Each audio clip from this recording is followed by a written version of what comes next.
नमस्कार दोस्तों, मैं सरोज पांडे। वीर भोग्या वसुंधरा, यानी कि वीर ही धरती का सुख भोगते हैं। संस्कृत में एक बहुत सुंदर ये बात कही गई है कि वीर भोग्या वसुंधरा, जो वीर होते हैं वो इस धरती का सुख भोगते हैं।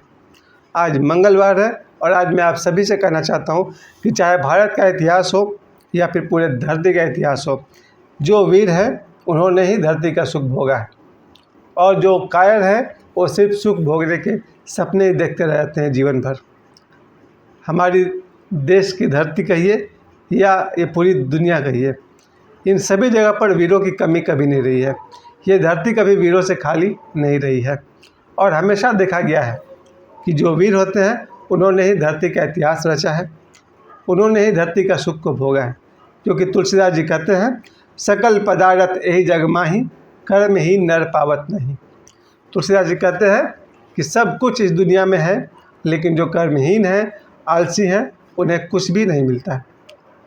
हम सभी, अधिकतर लोग सुख चाहते हैं, सुखी जीवन चाहते हैं, लेकिन सुख पाने के लिए जितने वीरता की ज़रूरत होती है उतनी वीरता हमें होती है या नहीं होती है।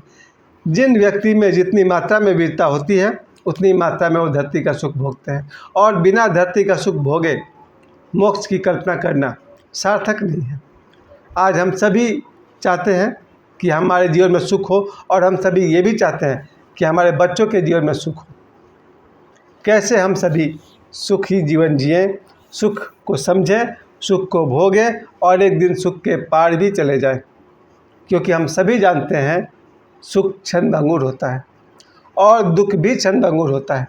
लेकिन हम सभी देखते हैं कि दुख का समय तो बहुत लंबा होता है, वर्षों का होता है, और सुख का क्षण थोड़ी देर के लिए आता है, फिर समाप्त हो जाता है। सुख क्षणभंगुर है, ये बात तो हम बाद में समझेंगे। सबसे पहले सुख आता कैसे है जीवन में, उसको थोड़ा समझा जाए। जितने भी वीर लोग हैं या वीर बच्चों से शुरुआत कीजिए। भारत के इतिहास में सबसे वीर अगर किन्हीं को माना जाता है तो वीर बजरंगबली हनुमान जी, जिन्हें कहा जाए कि अगर उन्हें धरती का सारा सुख मिला तो वैसी कोई बात नहीं है। हनुमान जी वैरागी चित्त के व्यक्ति हैं। वैरागी चित्त मतलब सुख में उनका कोई आकर्षण नहीं है, सुख में उनका कोई मोह नहीं है। लेकिन हम सभी जानते हैं कि उन्होंने अपने जीवन काल में ऐसे कर्म किए कि आज 2023 में भी हनुमान जी का नाम ही हम बहुतों का सहारा है। उनका नाम लेकर के ही हम सब कहाँ से कहाँ पहुँच जाते हैं। तो हनुमान जी को तो सुख से जोड़ना उचित नहीं है, क्योंकि हनुमान जी का जीवन त्याग का जीवन है, बलिदान का जीवन है। हनुमान जी जैसे वीर व्यक्ति रामायण की कथा में अगर देखा जाए तो ऐसा कोई वीर शत्रु नहीं रहा होगा जिनके सामने हनुमान जी छोटे पड़ जाएं। हनुमान जी से श्रेष्ठ बहुत कोई है, भगवान श्री राम है, और भी बहुत कुछ आप नाम ले सकते हैं। लेकिन अगर शत्रु पक्ष की बात करें तो ऐसा कोई शत्रु नहीं है जो हनुमान जी को हरा सके, या हनुमान जी जिसके आगे मात खा जाए। तो अगर वीरता का कोई प्रतीक है तो वीर बजरंगबली है। हम सब वीर बजरंगबली कैसे बन सकते हैं, ये थोड़ी बहुत मुश्किल बात हो जाएगी। लेकिन जो इतिहास में जो वीर पुरुष हुए हैं उन सबको भी आज याद करते हुए देखा जाए। आज मैं सुख के परिप्रेक्ष्य में कहना चाहता हूँ, केवल वीर पुरुषों ने ही सुख भोगा है। चाहे वो सुख सुंदर घर, भवन, महलों का सुख हो। आप सभी जानते हैं कि दुनिया में आधी आबादी झोपड़ी में रहती है, या फिर बहुत बड़ी संख्या में लोग सड़क पर रहते हैं और जहाँ तहाँ गुजारा करते हैं। कुछ लोग किराए के घर पर भी रहते हैं। लेकिन जो भवन का सुख है, घर का सुख है, फिर भी करोड़ों लोगों के पास मिला है। और मैंने ऑब्जर्व किया है, केवल उन्हीं लोगों ने घर का सुख भोगा है जिन्होंने हिम्मत की, हिम्मत जुटाए, घर बनाए। कुछ लोगों को तो घर पैतृक संपत्ति के रूप में मिल जाती है। कुछ लोग जीवन भर मेहनत करके पैसे कमाते हैं और घर बनाते हैं। मेरे पिताजी उनमें से एक है। मेरे पिताजी अपने कमाई से, अपने मेहनत से उन्होंने घर बनाए हैं, और सिर्फ अपने लिए नहीं बल्कि हम सभी के लिए, अपने बच्चों के लिए उन्होंने घर बना कर दिया है। घर का सुख बहुत बड़ा सुख है, और ये सुख भी उन्हीं को मिलता है जो वीर होते हैं, बहादुर होते हैं। वीरता कैसे आती है, इसके अलावा हम सभी छोटी सी बात शुरू करें कि रोटी, कपड़ा और मकान। तो बात चाहे रोटी की हो या कपड़ा की हो, अगर सुखी जीवन कोई जी रहा है तो एक बात तो पक्का है कि वो वीर रहा होगा, साहसी रहा होगा। जितने भी साहसी व्यक्ति हैं वही लोग परीक्षाएं दे रहे हैं, सफल हो रहे हैं, नौकरी कर रहे हैं, या फिर जो और भी ज़्यादा वीर हैं वो बिजनेस करते हैं, गाड़ियाँ खरीदते हैं, बड़े बड़े ट्रक, हाईवा और क्या क्या खरीदते हैं, उससे वो पैसे कमाते हैं और सुख भोगते हैं। और जो लोग कायर होते हैं वो सिर्फ कल्पनाएँ करते हैं, मैं ये कर लूँगा, मैं वो कर लूँगा, और सपने देखने में ही उनका सारा जीवन गुजर जाता है। आज मैं अपने वीडियो के माध्यम से आप सभी से कहना चाहता हूँ, वीरता की तरफ कदम बढ़ाएं। क्या हमारे हाथ में भी कुछ है? वीर कैसे बने? लेकिन मुझे तो कई बार ऐसा लगा कि वीरता पैदाइशी गुण है, जन्मजात गुण है। मैं बहुत सारे लोगों को देखकर मुझे लगता है कि ये लोग जन्म से ही वीर थे। मेरे गुरुदेव, मैं ओशो की बात करूं तो उनकी जैसी वीरता तो मैंने कहीं नहीं देखी सुनी। बचपन के समय में 100 मीटर गहरे नदी में वो पुल के ऊपर से छलांग लगाते थे, सुबह 3 बजे से दिन में 10 बजे तक। वो जबलपुर गाडरवाड़ा के पास वहाँ एक पुल है, उस पुल के 100 मीटर नीचे एक नदी बहती थी। उस पुल के अभी भी वो नदी बहती है। उस पुल के ऊपर चढ़कर वहाँ से ओशो जंप करते थे नदी में। सभी लोग सोचते थे कि ये जो मेरा घर है ये मुश्किल से 5 मीटर का है, और वो 100 मीटर ऊंचाई से ओशो उसमें डुबकी लगाते थे। वही बच्चा वीर हुआ। और ओशो ने जो सुख किया आप सभी जानते हैं। 93 रोल्स रॉयस और भी बहुत सारे हवाई जहाज, तरह तरह के भौतिक सुख ओशो ने खूब भोगा। हालांकि ये और बात है कि वो ब्रह्मज्ञानी है और सुख और दुख के बहुत ही पार है। लेकिन जो हम सब सुख के पार नहीं गए हैं उनके लिए क्या? वीरता का गुण बचपन से ही होता है। बहुत सारे लोग को अगर मैं ये कहूँ कि जेनेटिक रूप से जिनके माता पिता वीर होते हैं उनके बच्चे वीर होते हैं। वीरता का दूसरा सपोर्ट मिलता है। ऐसा कहा जाता है कि जितने भी वीर पुरुष हैं बचपन में उनकी माता या उनके पिता उन्हें वीर रस की कहानियाँ सुनाते थे। बचपन से ये बात कही जाती है शिवाजी के विषय में कि उनकी माता जी उन्हें बचपन से वीरता की कहानी सुनाती थी। बचपन से ही वीरता के संस्कार दिए गए। ये संभव है। अगर कोई बच्चा जन्मजात वीर नहीं भी है तो भी उसमें वीरता के संस्कार डाले जा सकते हैं।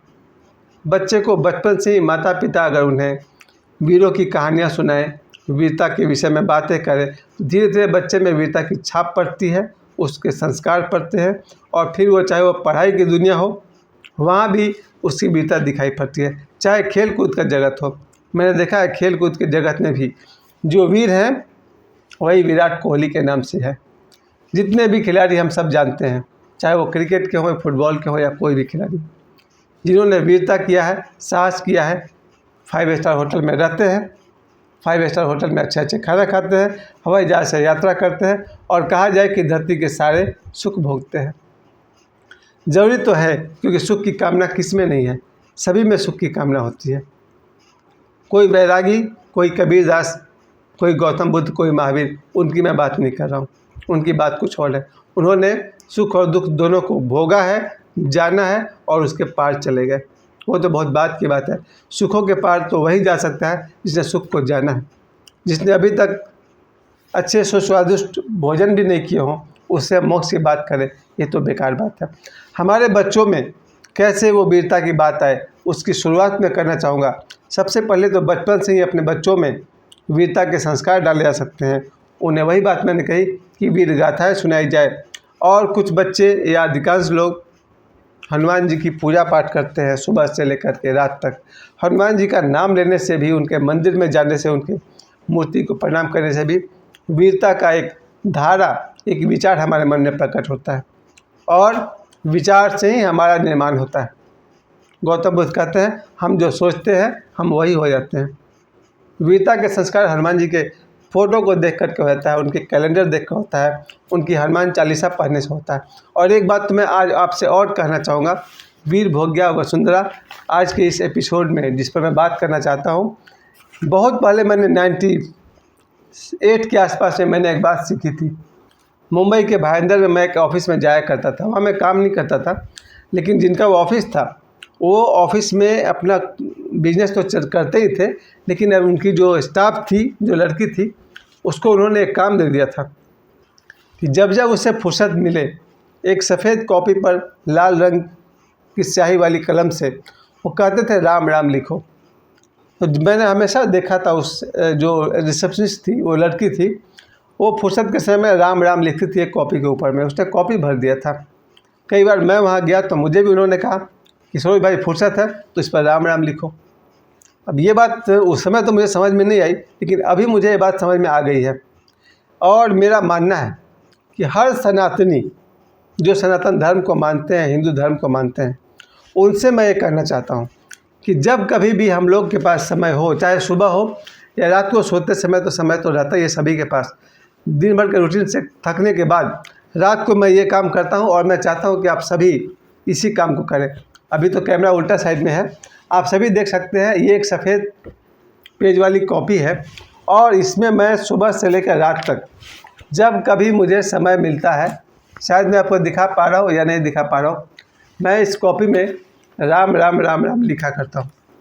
अब आप समझेंगे सिर्फ राम राम लिखने से क्या होगा। जब मैं राम लिखता हूँ तो मेरा ध्यान राम की तरफ होता है, भगवान राम की तरफ होता है। इस तरह से अगर मैं इस पर 10 मिनट समय देता हूँ, 2 मिनट समय देता हूँ, जितनी देर तक मैं इस कॉपी पर राम राम में लिखता हूँ, उतनी देर तक मेरा मन राम में बसा हुआ है और जिसकी छाप पड़ती है। बहुत मैं गहरे साइकोलॉजी की बात कर रहा हूँ। अगर मैं इस पर 10 मिनट तक रात को राम राम लिखता हूँ तो मेरे मन में भगवान राम के विचार चलते हैं और ये मेरे रात का अंतिम काम है। विशेष करके मैं दिन भर तो इस पर राम राम लिखता हूँ इस कॉपी में। ये देखिए सफ़ेद कॉपी है मेरा ये, और इसमें मैं इससे लाल चलने वाले पेन से मैं राम राम इस पर लिखता रहता हूँ सुबह से रात तक जब भी मुझे समय मिलता है।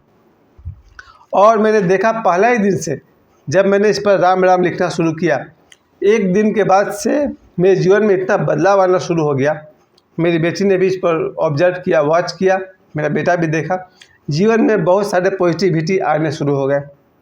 मैं तो ये कहूँगा पुराने भाषा में कि मेरी बहुत सारी मनोकामनाएं पूरी होनी शुरू हो गई। ये मेरा अपना मानना है कि अगर कोई व्यक्ति फुर्सत के समय में या रात को सोने से पहले राम राम लिखता हो, 1 बार लिखे, 100 बार लिखे, 108 बार लिखे, 1008 बार लिखे, उसकी मर्ज़ी। इससे उसके मन पर संस्कार पड़ते हैं। मेरे मन पर तो संस्कार पड़ता है। मैं अपनी बात कर रहा हूँ। जब कभी अब मेरे पास 2 उपाय था, या तो मैं रात होने के बाद 10 बजे के आसपास भोजन करने के बाद या तो मैं मोबाइल पर कोई फिल्मी गाना देखूं या कुछ और देखूं, या फिर मेरे पास दूसरा ऑप्शन है कि मैं अपना ये राम नाम की कॉपी को खोलता हूं और इस पर मैं राम नाम लिखना शुरू करता हूं। 5 मिनट 10 मिनट लिखने के बाद मैं इसको बंद करके सीधे जा कर के सो जाता हूं। अब जो मेरी आँख बंद होगी वो सुबह ही खुलने वाली है। यानी कि मेरे ऊपर दिन भर के अंतिम समय का, मेरे ऊपर जो अंतिम इम्प्रेशन पड़ रहा है, मेरे दिमाग पर जो अंतिम छाप पड़ रही है वो है राम नाम की। और मैंने महसूस किया है कि राम नाम लिखने के बाद, सुबह में जगने के बाद, मेरे पूरे जीवन का जो रूटीन है, दिनचर्या है, उसमें एक बल आता है। मैं मानता हूँ कि राम नाम लिखने के बाद मुझ में एक बल का संचार होता है और मैं सारा दिन उस वीरता को अनुभव करता हूँ जो आदमी में होने चाहिए। खैर, ये बात शायद आप लोगों को अच्छी लगे या नहीं लगे, सही लगे या नहीं लगे, लेकिन मैं फिर से अनुरोध करता हूँ, जो लोग भी सनातन धर्म को मानते हैं, जो लोग भी हनुमान जी को पसंद करते हैं, भगवान राम को पसंद करते हैं, वो कुछ देर तक राम राम लिखा करें। ज़रूर उनके जीवन में बदलाव आएगा, उनके मन में बदलाव आएगा। और जीवन में बदलाव लाना हो तो पहले मन में बदलाव लाना पड़ता है। इसके बाद मैं दूसरी भौतिक बात भी कही तो आध्यात्मिक बात थी कि आँख बंद करके भी अगर मैं राम राम कहता रहूँ तो भी मेरे मन में बल का संचार होता है, क्योंकि हम जिसका विचार करते हैं उसके जैसा हो जाते हैं। फिर से सुनिए, हम जिसका विचार करते हैं हमारा जीवन, हमारा मन उसको फॉलो करने लगता है। अगर मैं अपने मन में किसी डांसर को बार बार देखूंगा मोबाइल पर तो मेरे मन पर, मेरे चित्त पर उस डांसर की छाप पड़ने लगेगी। अगर मैं किसी क्रूर व्यक्ति का वीडियो देखता हूँ तो मेरे मन पर क्रूरता की छाप पड़ने लगती है। उसी तरह से जब मैं राम राम लिखता हूँ तो मेरे मन पर भगवान राम की छाप पड़ती है। और भगवान राम कितने वीर हैं आप इसी से समझिए कि वीर हनुमान जी उनके भक्त हैं। और दूसरी बात, वैसे भी भगवान राम ने कहा है हनुमान जी को कि जहाँ कहीं भी राम जी का कथा होगा, राम जी की चर्चा होगी, वह हनुमान जी जरूर उपस्थित होंगे। खैर, ये बात आपको शायद थोड़ी सी अंधविश्वास जैसी लगी, लेकिन मेरे लिए ये लगा, इसलिए मैंने आप सभी को बताया। राम राम लिखा कीजिए प्रतिदिन, 1 बार, 108 बार, 1008 बार, आपकी मर्जी। और भौतिक तल पर भी मैं बात कर लूँ, शिक्षा से बल मिलता है। सभी बच्चों को भरपूर शिक्षा दीजिए जितना वो पढ़ना चाहते हैं। अपने बच्चों को शिक्षा दीजिए, धर्म के मार्ग पर चलाइए। धर्म से बल मिलता है, चाहे वो क्रिश्चियन हो तो उसे चर्च में जा कर के बल मिलता ही होगा। ईसा मसीह के सामने कैंडल जलाने से भी बल का संचार होगा। जो मुसलमान हैं उन्हें नमाज़ पढ़ने से भी हौसला मिलता है, ज़रूर मिलता है। और जो सनातन धर्म वाले हैं उन्हें राम राम लिखने से भी होगा। और उससे भी आसान काम, लिखने से भी आसान काम, जब भी मौका मिलता है मन में राम राम का सुमिरन करने से बहुत बल मिलता है। अगर मैं रात को बैठ करके आँख बंद करके राम राम को मैं रिपीट करता हूँ, श्री राम भी नहीं, सीताराम भी नहीं, भगवान राम भी नहीं, सिर्फ राम 2 अक्षर का नाम लेने से तो बल का संचार होता है। और जिन्हें बात सही नहीं लगती है वो एक काम तो ज़रूर कर सकते हैं, अपने बच्चों को सुशिक्षित करें और अपने आप को भी, चाहे आपकी उम्र कुछ भी हो, सुशिक्षित कीजिए अपने आप को। एजुकेशन इज़ पावर, शिक्षा में बल है। शारीरिक श्रम की मैं बात करता हूँ। जो लोग भी दैनिक दिनचर्या के अलावा जो व्यायाम करते हैं, मैं भी व्यायाम करता हूँ, जो लोग भी सुबह या शाम एक्सरसाइज करते हैं, व्यायाम करते हैं, उनमें बल का संचार होता ही है, वीरता आती है। और एक बार मैं फिर कह दूं, वीर भोग्या वसुंधरा, जो वीर है वही धरती का सुख भोग पाते हैं। तो वीर बनने के मैंने 3 मुख्य उपाय बताए। पहली बात मैंने कही, शिक्षा, एजुकेशन से स्ट्रेंथ मिलता है। वीरता लाने के लिए पहला काम शिक्षित होना बहुत ज़रूरी है। दूसरी बात मैंने कही, शारीरिक बल यानी अच्छा भोजन, आहार, व्यायाम, इससे भी वीरता का संचार होता है। और तीसरी बात मैंने कही, धर्म, अपने धार्मिक संस्कारों को मानना चाहिए। जैसे मैंने कहा कि राम राम लिखें, उससे भी वीरता आएगी ही आएगी। और 3 बात के ऊपर क्या है जो मैं हमेशा कहता हूँ, मेडिटेशन, ध्यान। जो भी व्यक्ति आँख मूंद करके ध्यान करते हैं उनके अंदर वीरता का संचार होता ही है। ध्यानी से बड़ा वीर धरती पर कोई नहीं हो सकता है। गौतम बुद्ध से बड़ा वीर कोई नहीं हो सकता है। भगवान महावीर से बड़ा वीर कोई नहीं हो सकता है। वीर बजरंगबली से वीर कोई नहीं हो सकता है। भगवान राम से वीर कोई नहीं हो सकता है। कृष्ण भगवान से बड़ा वीर कोई नहीं हो सकता है। यानी कि जो ध्यानी है, समाधिस्थ है, वही वीर है। और ये वीर सुख के पार है।